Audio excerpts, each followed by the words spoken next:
ഒരു ഭാഗത്ത് RSSന്റെ ചീന്ത്, വേറൊരു ഭാഗത്ത് ജമാഅത്തെ ഇസ്ലാമി, SDPI.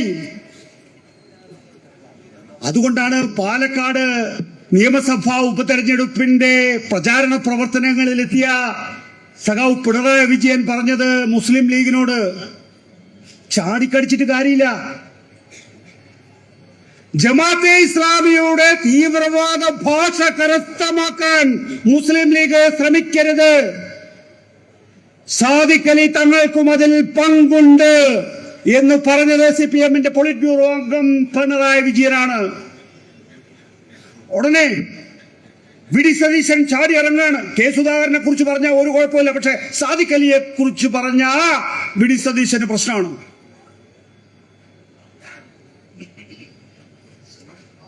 VD സതീശൻ വിചാരിക്കുന്നുണ്ടാവും പിണറായി വിജയനൊക്കെ ഞാൻ മതി നേരിടാൻ എന്ന്. എടോ, 1000 സതീശൻ വന്ന അര പിണറായി വേണ്ടടോ. 1971 ഡിസംബർ 28-ന് RSS തലശ്ശേരിയിലെ കലാപം സൃഷ്ടിച്ചപ്പോ അവിടെ മുസ്ലിം പള്ളികൾക്ക് കാവൽ നിന്ന ഏരിയ സെക്രട്ടറിയുടെ പേരാണ് സഖാവ് പിണറായി വിജയൻ. RSS അതിന്റെ എല്ലാ മൂർച്ചയുള്ള വാളുകളും നീട്ടിയിട്ടുള്ളത് സഖാവ് പിണറായി വിജയന് നേരെയാണ്. 50 ലക്ഷം രൂപ തലക്ക് വിലയിട്ടപ്പോ ഈ കേരളത്തിൽ അങ്ങോളം ഇങ്ങോളം നടന്ന് പാർട്ടി വളർത്തിയ സഖാവിന്റെ പേരാണ് സഖാവ് പിണറായി വിജയൻ.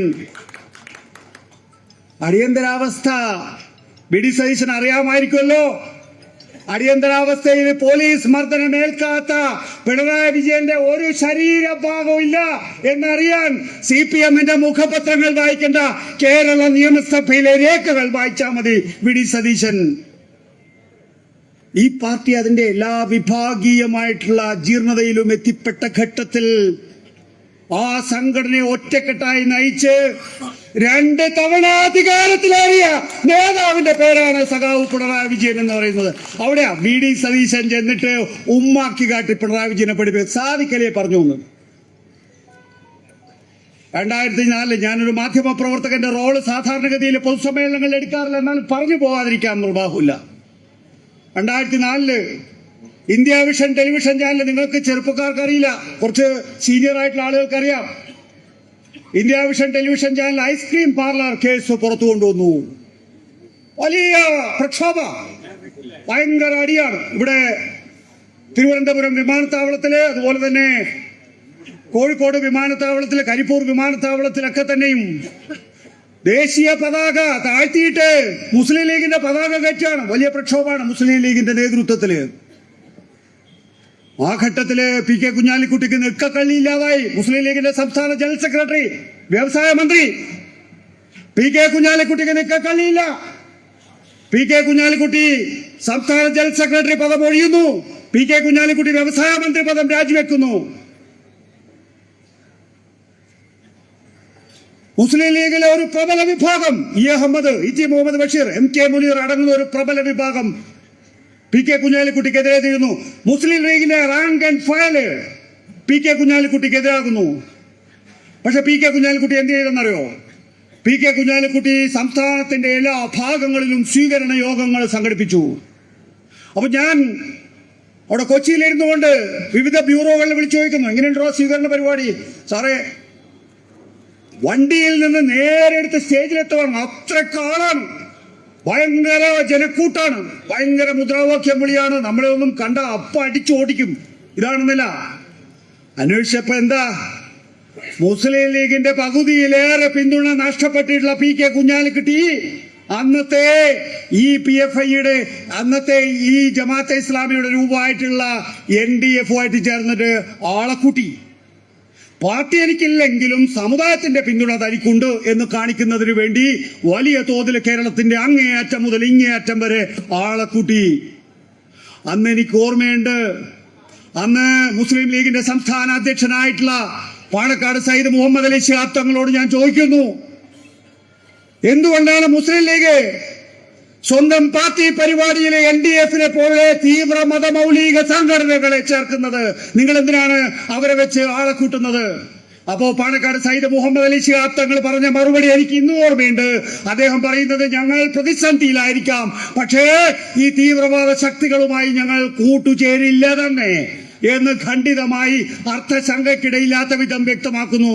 അതിന്റെ അടിസ്ഥാനത്തിൽ എന്താ, കുഞ്ഞാലിക്കുട്ടിക്ക് സ്വീകരണ പരിപാടികൾ നിർത്തേണ്ടി വന്നു, മുന്നോട്ട് പോകാൻ കഴിഞ്ഞില്ലെന്നേ. പിണറായി വിജയൻ അദ്ദേഹത്തിന്റെ പാർട്ടിയുടെ സ്ഥാനാർത്ഥി മത്സരിക്കുന്ന നിയമസഭാ മണ്ഡലത്തിൽ പോയി പ്രസംഗിച്ചത് തന്നെയാണ്, ജമാഅത്തെ ഇസ്ലാമിയുടെ തീവ്രവാദ ഭാഷ കരസ്ഥമാക്കാൻ മുസ്ലിം ലീഗ് ശ്രമിക്കരുത്, അതിൽ സാദിഖലി തങ്ങൾക്ക് പങ്കുണ്ട് എന്നുള്ളത്. ഒരു ഭാഗത്ത് ദേശീയ തലത്തിലെ ഹിന്ദുത്വ വർഗീയതയെ എതിർക്കുമ്പോൾ തന്നെയും മറുഭാഗത്ത് സംസ്ഥാനത്തെ വേരു പിടിച്ചു വരുന്ന ഈ മുസ്ലിം ന്യൂനപക്ഷ വർഗീയതയെ കൂടി ചെറുക്കുക എന്നുള്ള ചരിത്രപരമായിട്ടുള്ള ഉത്തരവാദിത്തം നിർവഹിക്കുകയായിരുന്നു CPIM പിണറായി വിജയൻ എന്ന് പറയുന്നത്. അത് വേണ്ടേ? നമ്മളെ സംബന്ധിച്ചിടത്തോളം ദേശീയ തലത്തില് ഹിന്ദുത്വയെ ആക്രമിക്കണം, ഇവിടെ ഈ ന്യൂനപക്ഷ വർഗീയത വളരുക വഴി ഹിന്ദുത്വ ശക്തികൾക്ക് ഇടമുണ്ടാക്കി കൊടുക്കാതിരിക്കണം. ഈ ദൗത്യല്ലേ നമ്മൾ നിർവഹിക്കുന്നത്. ദേശീയ തലത്തില് BJPയെ തോൽപ്പിക്കുന്നതിന് വേണ്ടി നമ്മൾ എന്താ ചെയ്യുന്നത്? നിങ്ങൾക്കൊക്കെ നല്ല ബോധ്യമുണ്ടാവുമെന്നാണ് ഞാൻ വിചാരിക്കുന്നത്. നോക്കണം, ഇന്ത്യയിലെ പലയിടങ്ങളിലും കമ്മ്യൂണിസ്റ്റ് തുരുത്തുകളുണ്ട്.